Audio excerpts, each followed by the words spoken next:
पनि पाउँछ अनि गोर्खाल्यान्ड हुन्छ सरकार कोही पनि होइन। आज बुद्धदेव के भयो? जनताले फ्याँकिदियो त। 2006 सालमा 263 वटा सिट जित्ने सीपीएम अहिले निल भयो त। जनता त्यस्तो बलवान हुन्छ। जनताले चितामा यो भारतवर्ष टुक्रा टुक्रा हुन्छ। जनताले चिताएर नेपालको राजा जस्तो घुँडा टेकाएर खेद्यो। आज सरकार कोही पनि होइन। दार्जिलिङको जनताले दरिलो खुट्टा टेक, यहाँ हुन्छ हाम्रो राज्य। तपाईको दाबी अनुसार यदि गोजमुगले त्यो अन्तरिम काउन्सिलमा सम्झौता गरिसकेको छ भने निश्चय पनि जनताले के प्रतिक्रिया गर्छ होला? गर्नुपर्छ, गर्छ। म हेर्छु जनतामाथि छ। Ball is in a people's court. जनताको आँखा अगाडि छ। म त बेड हो, जनता ताप के हो? जनता तातोस्, म अगाडि छु। मेरो छाती अगाडि हुन्छ, मेरो घिच्रो माथि हुन्छ, जनताको घिच्रो मुनि हुन्छ। युवाहरूको घिच्रो मुनि हुन्छ, मेरो घिच्रो माथि हुन्छ। निस्क। एक्सर्भिसमेनलाई मेरो भन्नु यही छ।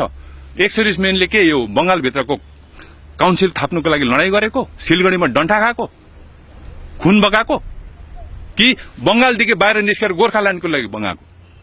निर्णय गर्ने बेला आयो एक्सर्भिसमेनको। नारी दिदीबहिनीलाई मेरो प्रश्न छ। नारी दिदीबहिनीले यत्रो आन्दोलन गरेको के बंगालभित्रको दासत्व स्वीकार गर्नुलाई, कि बंगालदेखि बाहिर गोर्खाल्यान्डको निम्ति? मेरो प्रश्न छ नारी दिदीबहिनीहरूलाई, निस्किनुपर्छ अगाडि। युवाहरूलाई नोकरी चाकरी आज भन्दैछ नि, कन्ट्र्याक्टकै पछाडि लाग्नेलाई पनि 10,000 करोड आयो भने कन्ट्र्याक्टकै छाड्नु थेर्नु हुन्छ पैसाले। त्यो 150 करोडको लागि त्यो गिद्धको सिनोमा, त्यो गिद्ध के अरे के को सिनोमा गिद्धको लुछाइ हुँदैन। यो कुरा राम्रोसँगले बुझ्नुपर्छ हामीले। आज हाम्रो राज्य भयो भने सिक्किमको के छ? 125 वटा मेडिकल सिट रिजर्भेसन छ अल ओभर इन्डिया। 85 वटा इन्जिनियरिङको सिट रिजर्भेसन छ अल ओभर इन्डिया। आज चिया कमानको श्रमिकहरूले हप्तामा महिनामा 1600 रुपियाँ पाउँछ।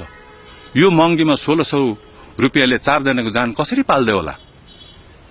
हाम्रो 40% जनता चाहिँ डाइरेक्टली टी इन्डस्ट्रीमा छ। यो कसैले सोचेको छ?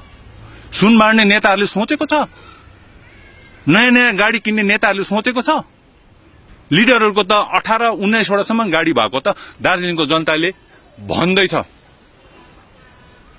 यो कुरा सोचेको छ? कसैले सिरियसली काम गरेको छ? म भन्छु सबजना सिरियसली आऊ। यो सम्झौता नगर। सामूहिक नेतृत्वमा यो आन्दोलन जाओस्।